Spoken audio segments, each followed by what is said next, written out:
Il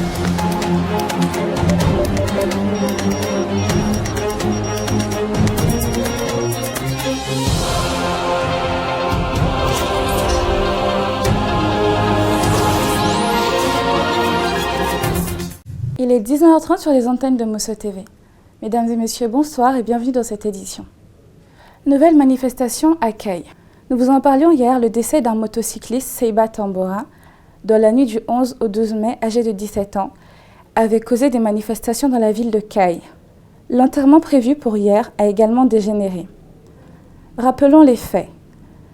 Un jeune motocycliste a été tué par un policier qui n'était pas en service.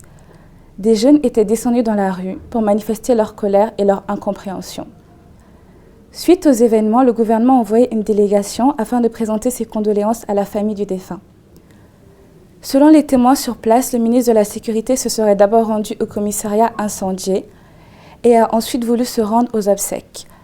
La population a empêché la délégation de se rendre sur les lieux, transformant ainsi l'enterrement en une manifestation violente. Manifestation qui a eu pour conséquence l'incendie d'un autre bâtiment administratif. Ces événements ont coûté la vie à 2 autres personnes, de plus que le motocycliste. Que leurs âmes reposent en paix. 1 an après la signature d'un accord de conciliation avec le gouvernement, la Fédération de la filière bétail, viande et lait du Mali, FEBEVIM, attend toujours la satisfaction de ses 14 points de revendication. La Fédération rappelle ainsi le gouvernement au respect de ses engagements, afin de sauver un domaine qui n'a que beaucoup souffert. Lors d'une conférence de presse organisée à l'ancien siège du Conseil national du patronat du Mali, CNPM, la FEBEVIM a appelé le gouvernement à respecter ses engagements, conformément à l'accord de conciliation entre les 2 parties signé en mars 2019. Les professionnels du bétail constatent que rien n'a été fait par rapport aux 14 points de revendication que le gouvernement s'est engagé à satisfaire. La FEBEVIM reconnaît cependant des acquis inachevés. Il s'agit par exemple de la construction de l'usine de lait qui n'est pas encore équipée ou encore l'accès au vaccin contre la fièvre afteuse dont la première campagne n'a pas eu de suite. Les professionnels du bétail dénoncent également le fait que leur travail n'est pas la considération requise des plus hautes autorités alors que le secteur apporte plusieurs milliards au Mali. L'absence de bonne politique dans le domaine contribue au retard dans le développement du Mali, a défendu le président de la Fédération, l'honorable Aboubacar Ba. Faisons maintenant un point sur le coronavirus en Afrique. Selon les derniers chiffres, nous sommes actuellement à 69 707 cas confirmés, 2 399 décès, 24 141 guérisons, 43 167 malades encore hospitalisés. Tous les pays du continent sont actuellement touchés. Par zone, l'Afrique du Sud, avec 11 350 cas, 206 décès et 4 357 guérisons. Maurice, avec 332 cas, 10 décès et 322 guérisons. Le Burkina Faso, avec 766 cas, 51 décès et 588 guérisons. Le Cameroun, avec 2689 cas, 125 décès et 1524 guérisons. L'Égypte, avec 9 746 cas, 533 décès et 2172 guérisons. Au Mali, nous sommes actuellement à 779 cas confirmés, dont 21 nouveaux cas, 436 guéris, 46 décès et 346 encore en soins.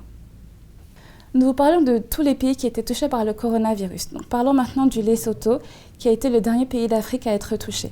Un premier cas de contamination par le coronavirus a été rapporté ce mercredi par le ministère de la Santé du Royaume du Lesotho, qui restait jusqu'à là le seul pays du continent épargné par la pandémie. Ce cas positif a été identifié sur une série de 81 tests effectués la semaine dernière sur des personnes en provenance d'Afrique du Sud et d'Arabie Saoudite, a déclaré le ministère dans un communiqué. Les autorités du Royaume montagneux enclavé dans l'Afrique du Sud a imposé un confinement total de 6 semaines à leurs 2 millions d'habitants qui a été levé le 6 mai. Si son économie a pu repartir, les frontières du Lesotho sont toutefois restées fermées jusqu'à nouvel ordre et le Premier ministre Thomas Taban a rendu obligatoire le port du masque dans les lieux publics. Au Burundi, le Burundi expulse l'équipe permanente de l'OMS. Il y a 1 mois, le représentant de l'OMS au Burundi et des fonctionnaires de son bureau avaient déjà échappé de peu à une expulsion. Jitega leur avait reproché à l'époque son immixtion dans sa gestion de la pandémie du Covid-19. Cette fois-ci, c'est fait. Un geste spectaculaire qui a eu lieu alors que le gouvernement est accusé de gestion opaque de la pandémie du coronavirus, à moins d'une semaine d'un triple scrutin, dont une présidentielle très attendue. Le représentant de l'OMS au Burundi, Walter Kazadi Mulombo, et les 3 fonctionnaires de son bureau n'y échapperont pas cette fois. Jitega leur a donné jusqu'au 15 mai pour quitter le territoire burundais, malgré la fermeture des frontières. En Côte d'Ivoire, des débris géants tombés du ciel. L'enquête est en cours. En début de semaine, des objets géants se sont écrasés à Béoumi, dans le centre du pays.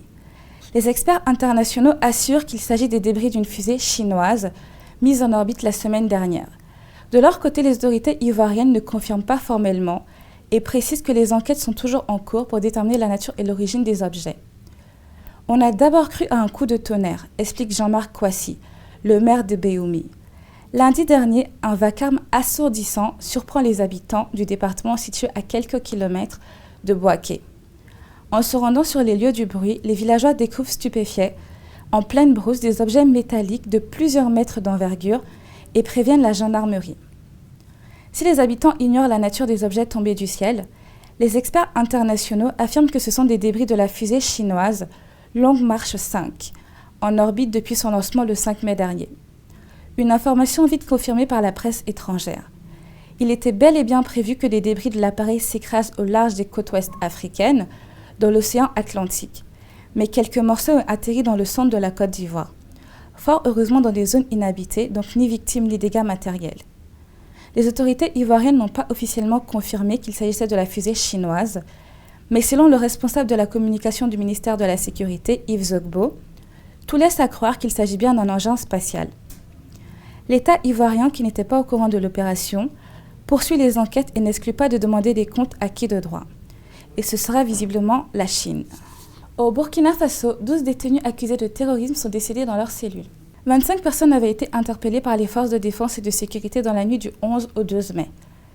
Soupçonnées de terrorisme, elles étaient détenues dans les locaux du poste avancé de gendarmerie à Tanwalbogo. Pendant leur garde à vue, 12 parmi elles ont trouvé la mort. Elles sont décédées par suffocation dans leurs cellules pendant la nuit, confie une source sécuritaire. Cette même source ajoute que les personnes interpellées devaient être auditionnées avant d'être transférées. Une enquête est ouverte. Les officiers de police judiciaire se sont déjà déplacés sur place pour des constatations d'usage en compagnie des agents de santé, assure le procureur du Burkina Faso. Le collectif contre l'impunité et la stigmatisation des communautés émet déjà des doutes sur les circonstances dans lesquelles ces 12 personnes ont trouvé la mort.